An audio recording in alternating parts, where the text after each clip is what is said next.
longer than expected. Unfortunately, I had to solve a problem with the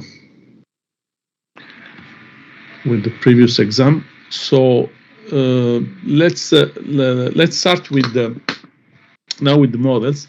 But before talking about models, I would like to give you a very quick recall by some images, pictures.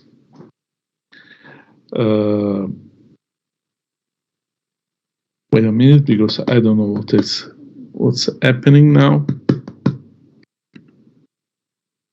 I just launched it. Yeah, exactly.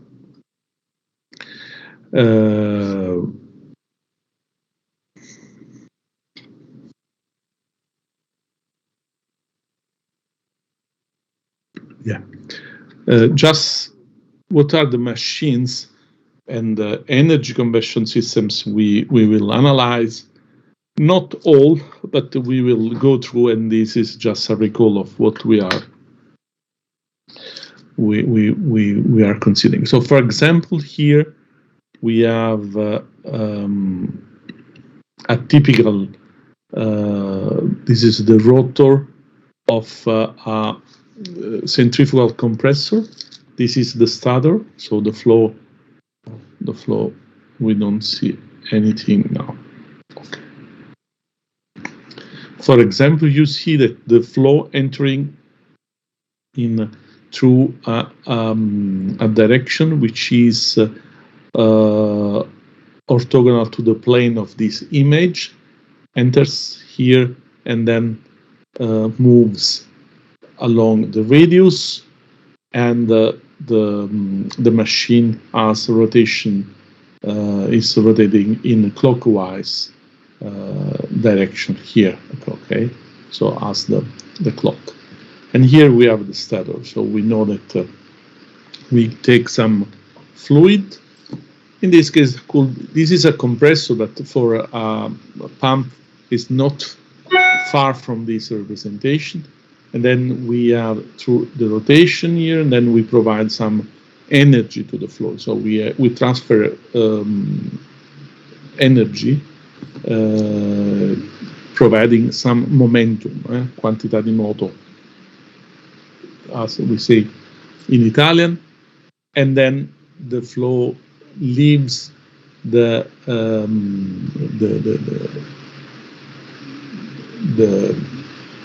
rotor, enters in this so-called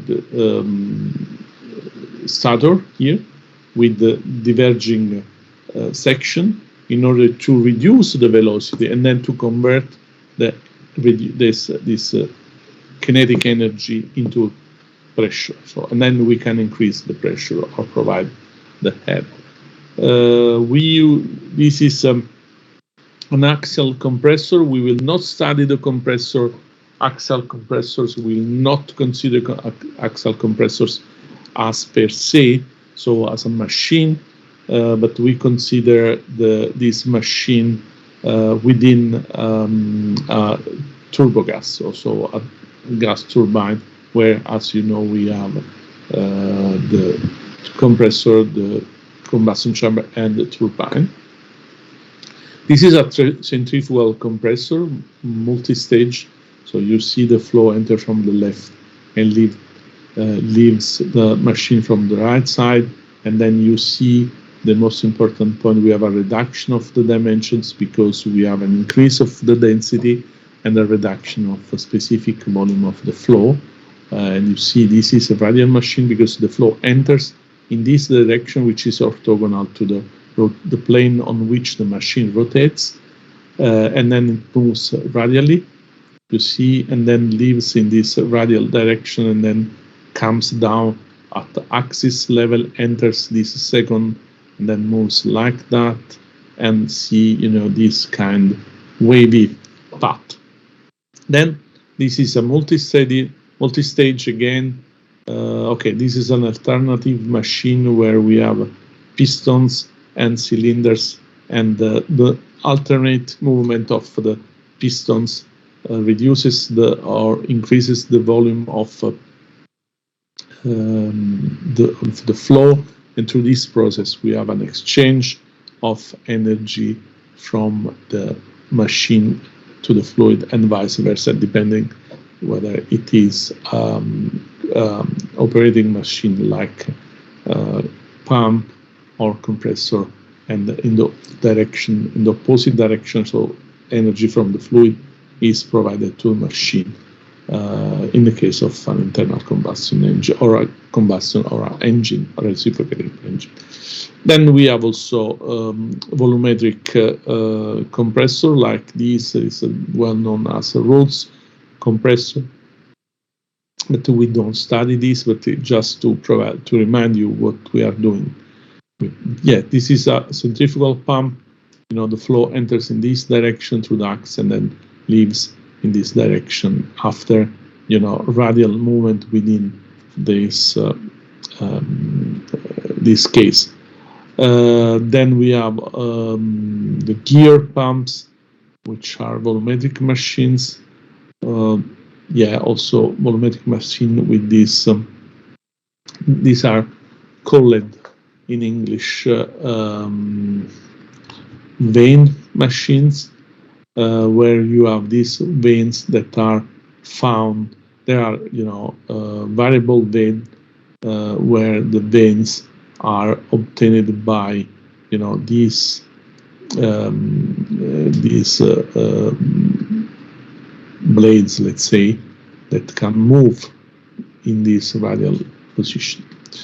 This is the gear pump, the J-rotor kind. It's a quite rather complex system, but the basic principle is always the same. So reducing the volume with the law, which is a function of the position, angular position, and then from one point you take the liquid and then you reduce the volume and then you move ahead. Although this places gives a displacement of the fluid through this main direction, okay? And this is somehow, let's say, volumetric, and the flow moves along the rotation direction of the machine. This is still a gear pump. You see how it works. Then hydraulic machines, these are turbines. This is a Pelton one where the flow enters in longitudinal, in tangential direction. So the machine rotates in this direction clockwise, and here we have this jet of water coming at very high speed, moving here and here and here, and then we have an impingement of the jet on this blade, and then provides the force through the momentum of the fluid, which is given to the machines. Yeah, these are the blades of the Pelton turbine, and you see how it works. Yeah, it's shown here more schematic representation. This is the shape of this double spoon, let's say, as it's called in Italian, doppio cucchiaio, double spoon. This is still a turbine for hydraulic application. This is Francis, where the flow is basically a radial one, so the flow enters here, you see, and then moves in a radial direction and then leaves through the axis. So the opposite of a radial compressor or pump. It is shown here. Okay, the flow is arriving from very high level up to the hill, and then it is distributed with this statoric part, and then enters in a radial direction and then leaves the machine in another position. So this is a Kaplan turbine.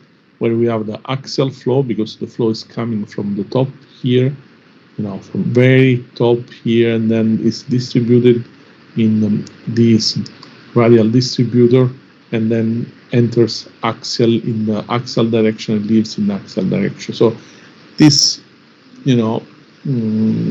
it's quite similar to a propeller, that of course is the opposite. So instead of giving energy from the engine, we recovered energy which is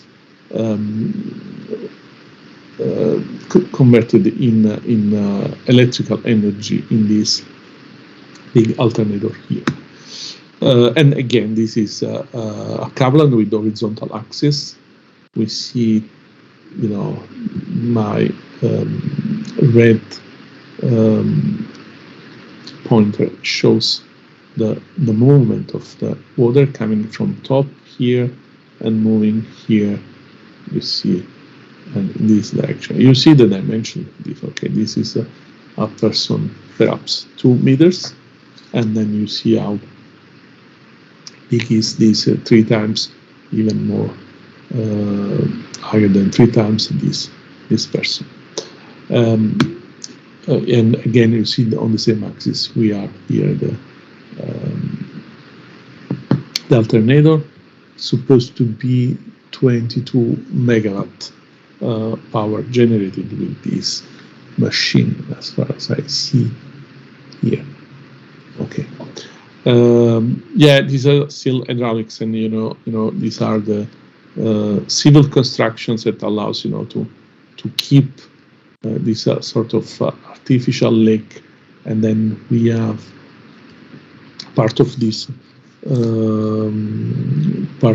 water is forced to move in these turbines. This is one of the largest hydraulic power plant. It is in a Itaipu Dam it's a dam. This is a dam in Paraguay, at the border between Brazil, Paraguay, and I guess Argentina. Yeah, yes, this is Argentina. It's 12.6 gigawatt of power. We have 18 turbines, and as far as I remember, part of them are it's not reported. They are either axial and radial turbines here. Yeah, so you may imagine, or your colleague from, you are from Argentina, isn't it? Or from Colombia? From Colombia, Mr. Yes, I'm from Colombia. So we are not far from here.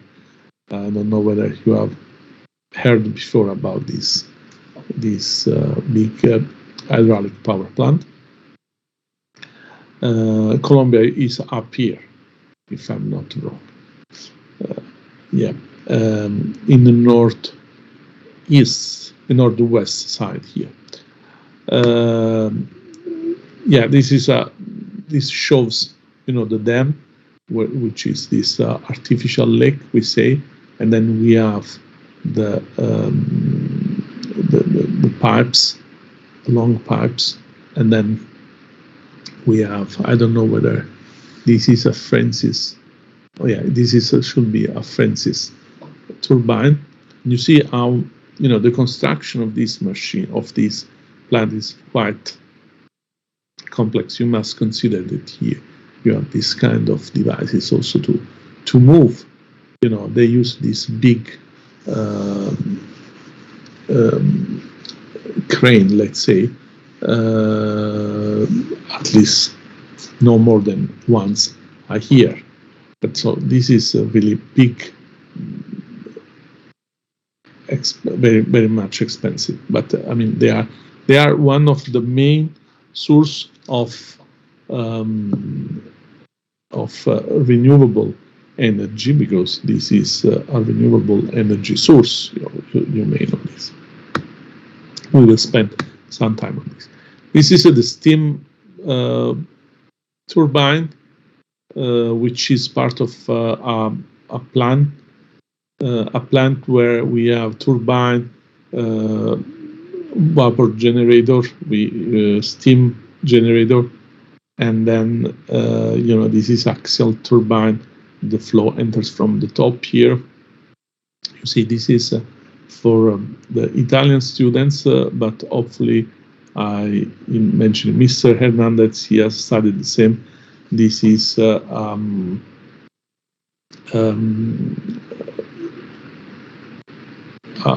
first turbine with the degree of reaction R equals 0. You may remember this is used here at the top of the machine, because we can allow rapid reduction of the delta P, as well as we can also perform the power control through the closure of some of these ducts, and then we have the rest of the stages here until the end, where we have very high section. And you may remember that this is reaction factor R greater than 0, because we have larger efficiency. This is a turbine with low pressure, with two main turbines that are mounted in opposite direction. So in order that the horizontal forces that are generated by the delta P from the higher pressure to the lower pressure side is balanced by the two forces here. These are some blades. We don't go into the detail of this. This is the gas turbine. You remember that you have the compressor here in several stages, and then we have the combustion chamber, and then we have here the turbine that where we have the expansion of a flow, where we have the enthalpy is converted in mechanical work that is used for the compressor in order to move the compressor, and some of this energy may be accelerated in a jet in order to have a jet propulsion, or the last stages of the turbine are used to generate some mechanical work that is used, for example, to move an alternator and to have to generate electrical energy. So this is the blade of a gas turbine. You see there are small ducts for refrigeration, and you see the shape here. Again, this is a gas turbine, very small one for jet engines. As I said before, here we have this. We have the compressors, and then we have here the combustion chamber, and then we have the two stages turbine that mechanically connected to the compressor in order to provide mechanical energy to the compressor. And then the flow is accelerated in this nozzle, and it is accelerated here, and then generate high velocity stream that causes the propulsion of the jet plane. Then we have the gas turbine for industrial application. There are two cases, 2 megawatts up to 11 megawatts, and we see here, for example, the radial compressor and the axial turbines. This is a single combustion chamber which is optimized.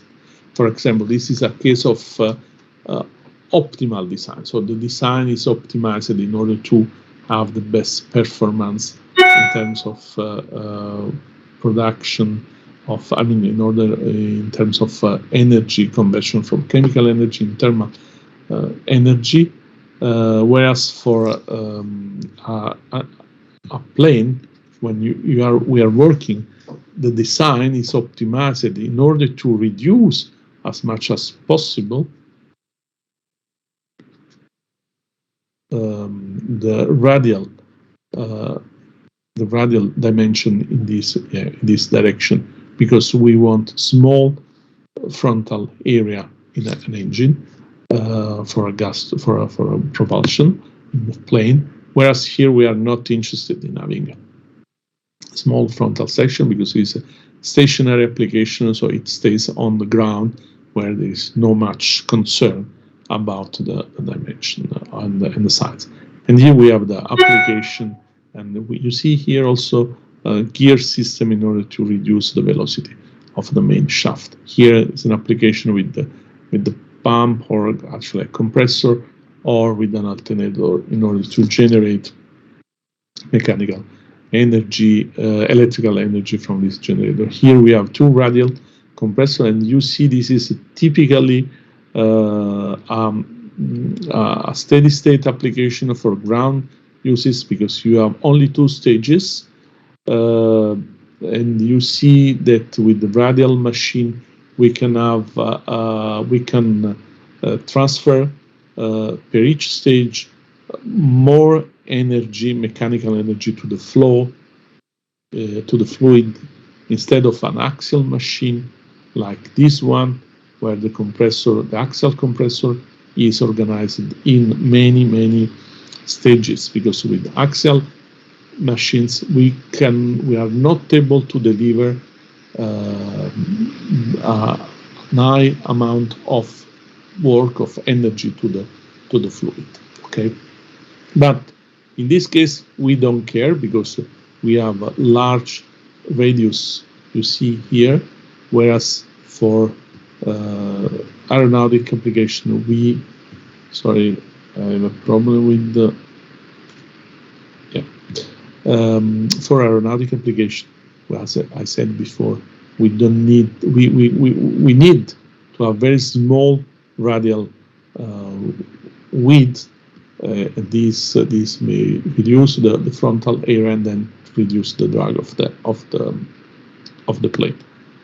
So move ahead. Okay, this is steam locomotive. Is just for historical reasons, and okay, just the important point to show that this is an alternative volumetric machine, as is shown here. You have the main actuator, and then this is the VAT, the VAT controller. Perhaps you may know. Have you seen this governor? This VAT controller, WATT. You don't know this. This is a system that allows you. I will try to. This is a controller, a very simple controller. Yeah, let me. You see you don't see my tablet. You see only this. Oh, the slide. Only the slide. Now the tablet should appear. You see it, okay. How it works. So the principle is the following.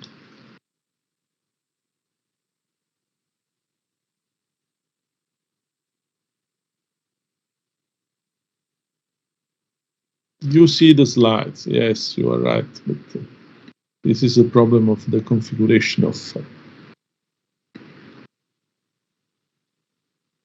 Now you should see the slides. The tab. Yeah, exactly. Okay. So how the VAT governor works.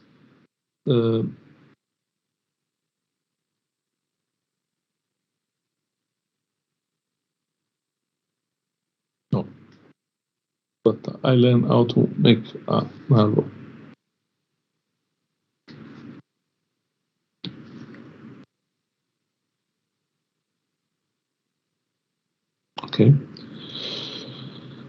The principle is the following.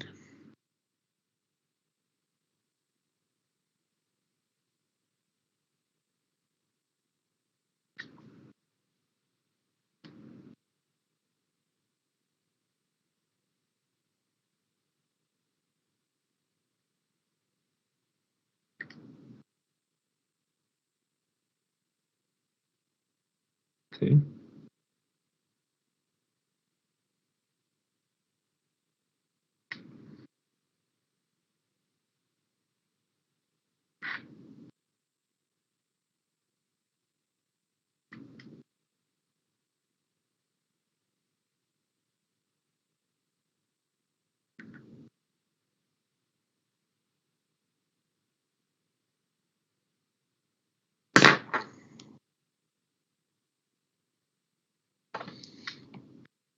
Sorry, but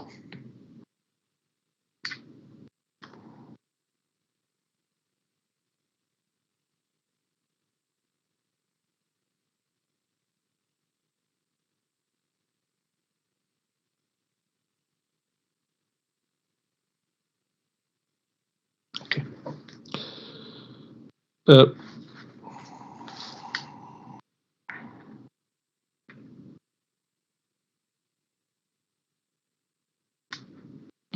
Okay. So we have rotation here. So this is a rotating axe.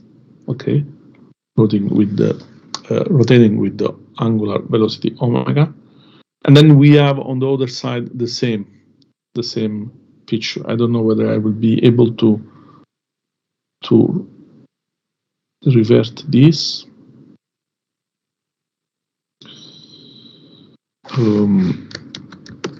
Yeah.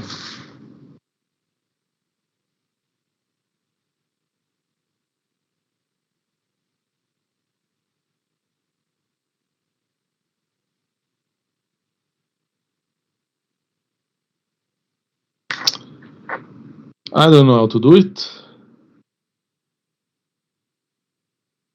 I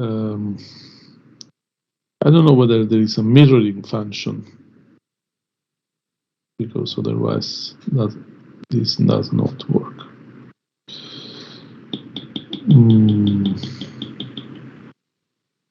That's a good question. I have to ask to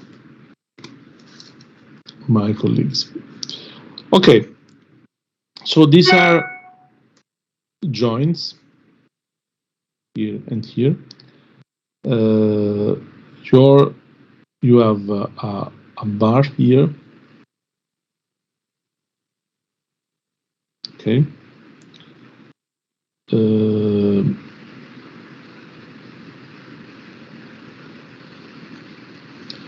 And you may imagine that if you increase the angular velocity, okay, you have a force, okay, which is it depends on the mass of this sphere. This is a sphere, okay. Then, as you increase the angular velocity, you know that the force increases. I'm sure you are familiar with this. So this causes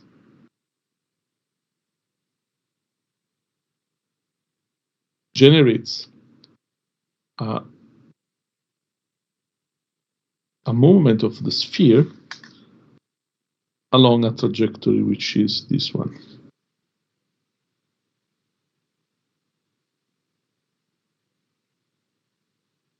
Do you agree with me? Okay. Yes. So what happened? You know, this can move around this and this. So the next position, if we increase the velocity, the next position will be, let's try to use the green one. This one. And this will be our sphere. I don't know whether.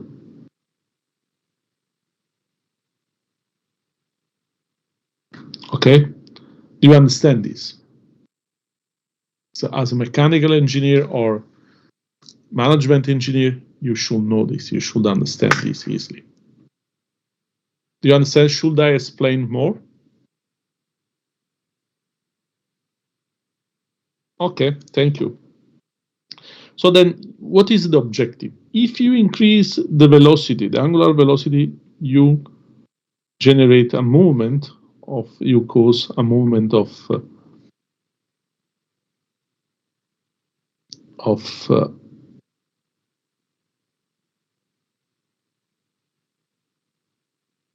this system. If you increase the velocity, if you reduce the velocity, you go down. Okay? So, if you connect the movement of this collar to a system like this one,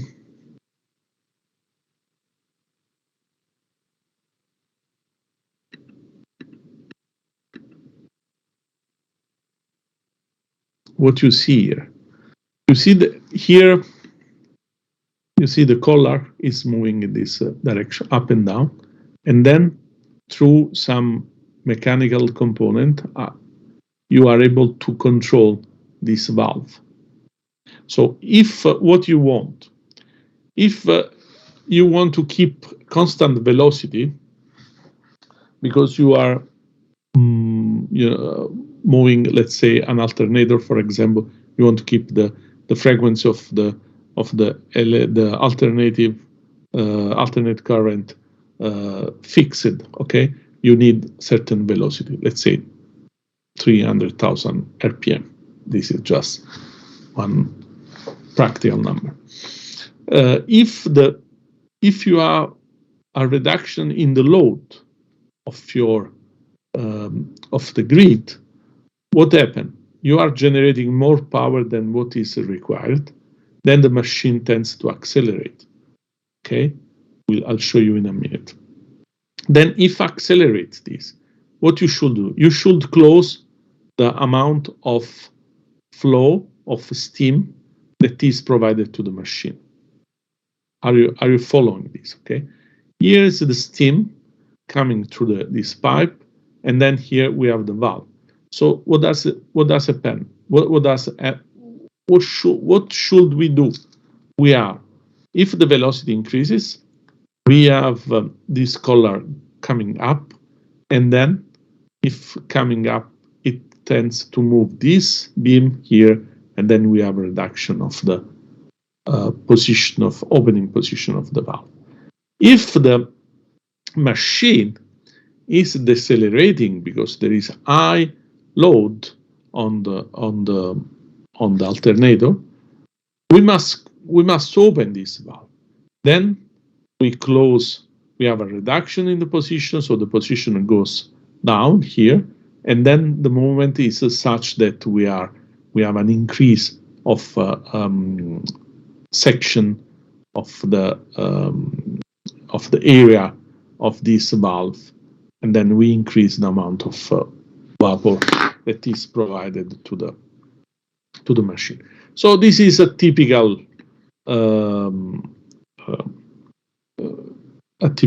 watt governor, and this of course is for industrial application, not for transportation application. So now I hope it will appear immediately as, yeah, we have this one.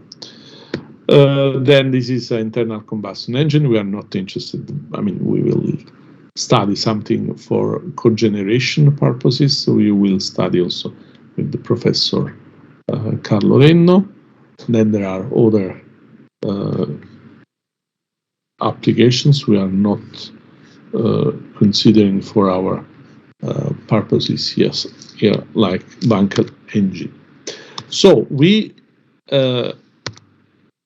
close this part with the introduction, and then let me just introduce the new part of the course. So the first topic, which is the mathematical modeling, so the introduction of mathematical modeling.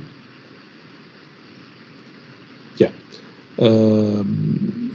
So this is more the more the methodological part of our courses. Here we have the references.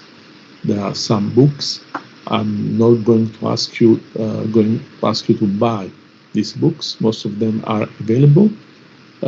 They are more than what we need here. Okay. For example, for those of you who are interested in optimization, Gill and Murray is a good book. Then for operational research, which is not far from practical, from optimization, we have this book, and then we have MATLAB. Any MATLAB coding book could be useful. We are not going to use MATLAB, at least at the very beginning of the course. And then this is the most. This is the most. This is the most basic one. This is the most basic one. Is in Italian, but there is also English version, and we refer to these the modeling and simulation. Also another book on optimization, and even from MATLAB. And this is another interesting book for regression analysis, which is Draper and Smith. It's a very old one, but it's very, very, very, very useful. Then we have applied optimal control, but there are all books that you don't need to buy this book, or all books around here, but you can find easily some notes. I will provide you the slides on the Moodle. Perhaps you already accessed to the Moodle, and then we will start with some methodological analysis with a little bit of history. I don't know whether we are okay, and we can continue to study these. I mean, I don't know whether there are dubs or.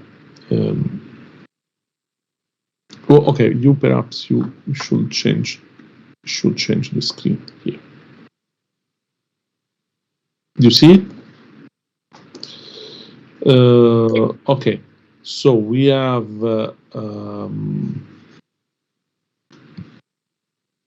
Sorry, I lost. Yeah, it's here.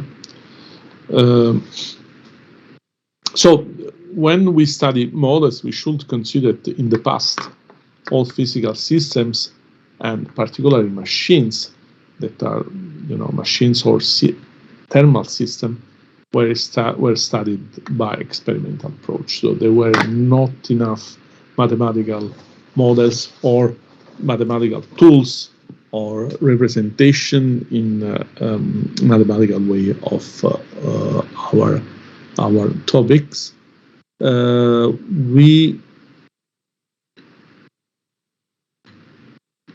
Then with the years, there were more studies on theoretical analysis, on thermodynamics, fluid dynamics, and on thermal machine. And the objective was to study in an analytical way the problem of the efficiency of the first thermal machines in order to analyze, to study, mostly for design purposes. So the objective was to build machines with more efficient conversion value. Basically, if you may consider that at the beginning of the last century, in 1910, 1920, there were not computer available, no computational codes, of course, and fluid mechanics was something more empirical, based on experimental analysis, and few mathematical analyses were performed, for example, on thermodynamics and heat exchange problems. And for example, the combustion chamber of internal combustion engine, the combustion chambers were designed by considering that the best shape was the sphere, because when you have a sphere, we have with the same mass, with the same volume, you have the minimum surface. If you reduce the surface in a heat exchange problem, you reduce the energy losses. And this was a criterion. And very simple models were used for that. Nowadays, it's very, very much different. And of course, now there are other complex systems, and basically the analytical approach to the development of thermodynamics and fluid dynamics allowed to the description of the problem in an analytical way by using the governing equations, which are very, very well known, Navier-Stokes equations, energy conservation, mass conservation, momentum conservation, and so on. But we are limited to some simple cases for this representation. So actually we can model simple systems with the analytical approaches. In most cases, we cannot solve the problem in an analytical solution. Analytical solution, what does it mean? It means that we are using equations that are solved in closed form. For example, you have an integral, you know the formula, and then you perform the integral. You have a derivative and the same. But for complex problems, in the last, I would say, 70 years, thanks to the development of computer, which is able to perform billions of simple equations, the numerical techniques entered into the game, and then through numerical techniques we can solve complex problems which is impossible to solve in an analytical way. So, for example, the integral of a complex function, I have to now to split.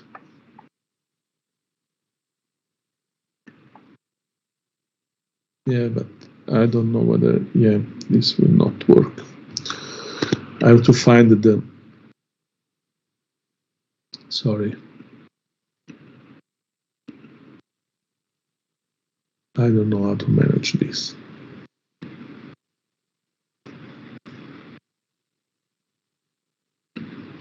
Wait a minute. Yeah, I changed this. So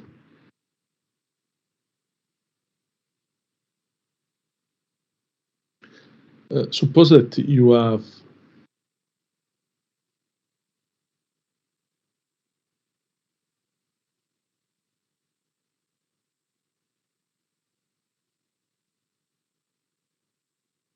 so if you have for example, you want to know, as we said before, for example,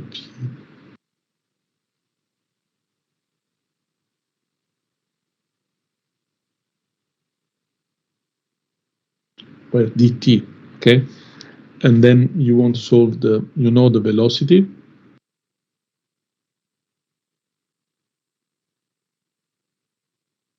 and you want to know the space. You do the integral, because your path, for example, velocity in time, for example, has a shape like this, and then you cannot find an analytical function for explaining, giving you v over function of s. So how do you perform this? You do numerical integration. So if you have the information here and here and here and here and so on, so that your real curve, suppose that you sample these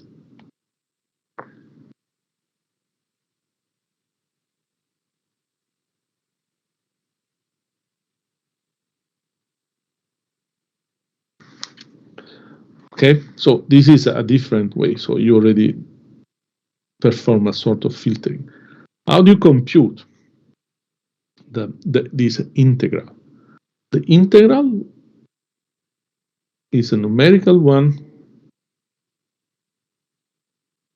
and you compute the area here, and then your formula will be, suppose that is I plus 1. Okay, you have the v at I plus v at I plus 1 divide 2 times dt. And this is your delta S. Okay, and then the final S will be sum over E of delta S. Okay, so this is an example of how you perform numerical techniques. This is an integration. You can do the same with the derivative or whatever. Of course, you can simplify and say, okay, V is delta S over dt, or actually S over t, or let's try to be more precise. This will be 0t. Your problem is this, okay? But if you are taking, for example, some places smaller or larger intervals, you cannot do that. Okay, you must do in each, per each I point, you must compute this in a numerical, with a numerical technique. Well, I think we are a little bit late. Let's try to close now with this one, and let's show at the very end that these three approaches, analytical approach, the experimental analysis, and numerical techniques, they coexist all together in order to have now a modern approach to the problem of the design, to the problem of the control, the problem of the management. So we will restart from this point next tomorrow. No, it will be on Friday afternoon. Could you please confirm? Yes.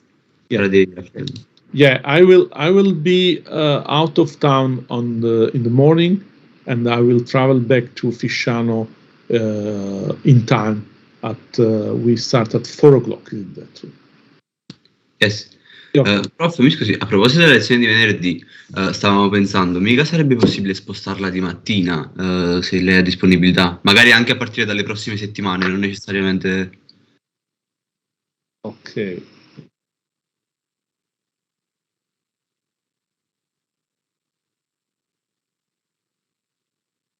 Mi ha preso.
Sorry, I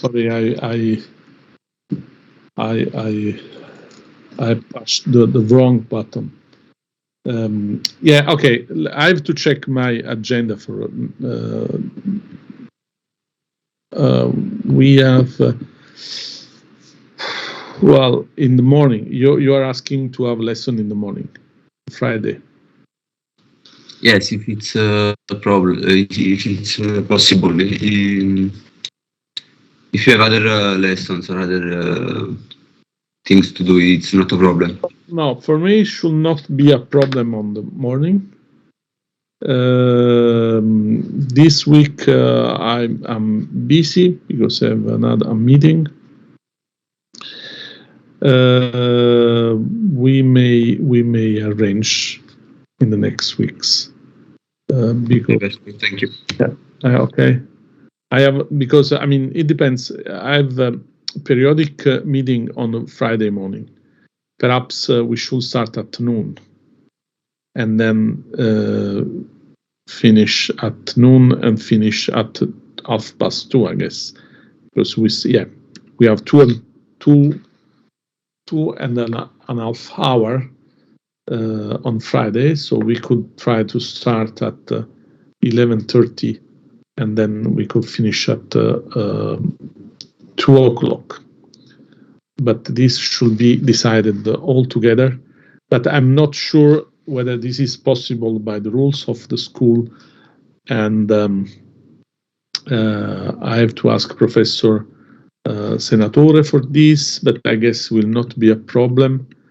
But